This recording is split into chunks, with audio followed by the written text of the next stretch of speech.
寓言一則，鍾桂蘭。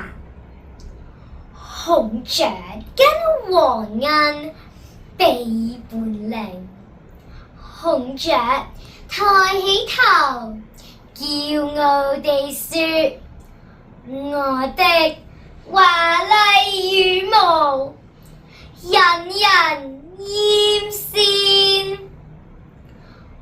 黃鶯也昂首自誇道：我的婉轉歌聲繞梁3日。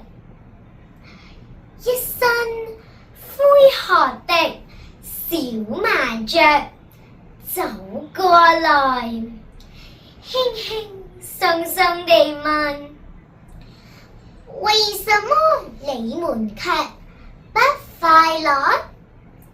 是擔心漂亮的羽毛會脫落，還是憂慮甜美的山子會變沙啞？